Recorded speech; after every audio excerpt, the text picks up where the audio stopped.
বেলঘরিয়ায় গৃহবধূর অস্বাভাবিক মৃত্যু, পণের দাবিতে চলত অত্যাচার, অভিযোগ পরিবারের সদস্যদের। নিশিদিন হসপিটাল, অর্থ সব নয়, পরিষেবাই আসল কথা। ঠিকানা রবীন্দ্রপল্লী, কল্যাণী হাইরোড, ওয়ার্ল্ডস মোড়ের নিকটে। যোগাযোগ 8617781276। বেলঘরিয়া কলাবাগান এলাকায় 2 বছর আগে বিয়ে হয়েছিল সঙ্গীতা রাজভরের সঙ্গে সুমিতদের। বিয়ের পর থেকেই পণের টাকার জন্য সঙ্গীতার বাড়ির লোকেদের চাপ দিতে থাকে সুজিত ও তার পরিবারের সদস্যরা বলে অভিযোগ। পণের টাকা না পাওয়ায় দীর্ঘদিন ধরে সঙ্গীতাকে মারধর করত সুজিত ও তার পরিবারের সদস্যরা বলে অভিযোগ। বাড়ির ভেতরে সঙ্গীতাকে মারধর করা হয় এবং গলায় ফাঁস লাগিয়ে ঝুলিয়ে দেওয়া হয় ফ্যানের সাথে বলে অভিযোগ। স্থানীয় বাসিন্দারা সঙ্গীতাকে উদ্ধার করে Sagar Dutta medical college and হাসপাতালে নিয়ে গেলে চিকিৎসকরা মৃত বলে ঘোষণা করেন। গোটা ঘটনার অভিযোগ দায়ের করা হয়েছে বেলঘরিয়া থানায়। অভিযুক্ত সুজিত দে ও তার পরিবারের সদস্যরা পলাতক। সংবাদ মাধ্যমের মুখোমুখি হয়ে মৃতার মা এবং এলাকার এক বাসিন্দা জানান, আগেও মারধর করতো, টাকা পয়সা চাইতো। আমি সেন্টারের থেকে আয়া সেন্টার থেকে কাজ করতাম। ছেলেটা মেরে মারতো, না খাওয়ায় রাখতো। মেয়েটাই এসে বলতো, মা আমি কি রান্না করছি, মা কিছুই করি না। হ্যাঁ, এর আগেও হতো। 2 বছর ধরে হয়েই যাচ্ছে। আমি কেউ রে কিছু বলতাম না। আমি ভাবতাম কি বুঝিয়ে টুজিয়ে শান্ত করি। আমার রান্নাই চাই। আমার মেয়ে যেরকম গেছে আমি স্যার জানেন তো মার অবস্থা কি হয়।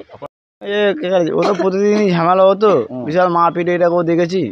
ঠিক আছে, তা পাড়ার আমাদের একটা ছেলে আছে, ভাই আছে, তা আমি খাইয়ে দিয়ে এখানে এসছি, তা বিশাল মারপিট হচ্ছিলো। আমরা দুজন মিলে ছাড়িয়েছি। ও বিশাল মারপিট, আপনি কী বলবো, একটা ছেলে মারপিট আর মেয়ে ছেলে মারপিট। মানে মেয়েটা কি মারছিল? মেয়েটা মারছিল, ছেলেটা মারতে ছিল, ধামাধুম মারতা ছিল।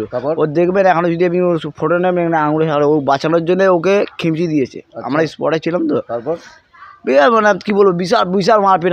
আমরা দুজন মিলে আমরা পারতাছি। মার ধরে কি মারা গেল? মারা গেছে, বিশাল মারপিট। ওই বিশাল আমরা যে করে দুজন মিলে যে কষ্ট করে আমাদেরও লেগেছে হাতে মাঝে ছাড়া থেকে। কী হলো, বাড়ির লোক কি পালিয়ে গেছে? হ্যাঁ, পুরো বাড়ির লোক একদম পুরো পালায় গেছে। ঠিক আছে, মা হচ্ছে মেন হচ্ছে কালপিট। আপনারা কি চান? আমরা বিচার চাই। বাড়ির লোক হাসপাতালে একদিন গেছে, আর পরের দিন বাবাও যায়নি, মাও যায়নি, কেউ যায়নি। একদম পুরো এগোচ্ছিল। ও আর আমি ছাড়িয়েছি একমাত্র, এই সেটা ছিল আর আমি ছিল। বিভিন্ন বাড়ি ছোটার আওয়াজ হচ্ছে, আমরা ফটো ধরলাম যে, তারপর ওকে টেনে বাইরে বার করে দিয়েছি। আমি বার করার পরে ওর মধ্যে কি হয়ে গেছে আমরা আর জানি না। আমি তো ভয়ে পালিয়ে গেছি ওই সিন দেখে। ওইসব মানে যে অবস্থা, ঝোলানো অবস্থা দেখে বলতে গেছি। আর দুদিন পর বাইরের লোককে রাখতে, এদিকে রাখতে গেছি, ওই বাড়িতে রাখতে গেছি। ওই একবার তো এরকম মেরেছিল, মানে এখানে রক্ত সব জমিয়ে দিয়েছিল, একদম পুরো ব্রেন ওয়াশ করে দিচ্ছিল, কোনো হোশ ছিল না। হ্যাঁ, ওই ফটো দেখেছেন তো? এই ফটো এখন দেখুন, আগেকার ফটো কি এখন কি করে দিয়েছে এরা, একদম পুরো মরা মানুষের মতন পড়েছিল। ফোন করে জিজ্ঞেস করলাম কি রে কি ব্যাপার, বলছে না ঠিক আছে, পর ও ঠিক ছিল না, নার্সিং হোমে নিয়ে গেছে। নিশিদিন ডায়াগনস্টিক সেন্টার, এ কমপ্লিট ডায়াগনস্টিক সলিউশন।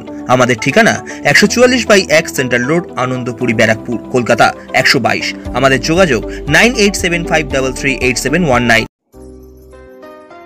সাধ্যের মধ্যে স্বপ্নের ফ্ল্যাট খুঁজছেন? লাবণ্য গ্রুপের পক্ষ থেকে ব্যারাকপুর হরিসভা মন্দিরের নিকটে সোনাঝুরি আবাসন।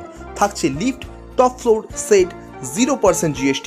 এছাড়াও থাকছে ব্যাংক লোনের সুব্যবস্থা। ফ্ল্যাট বুকিং চলছে। আমাদের যোগাযোগ 7278200456।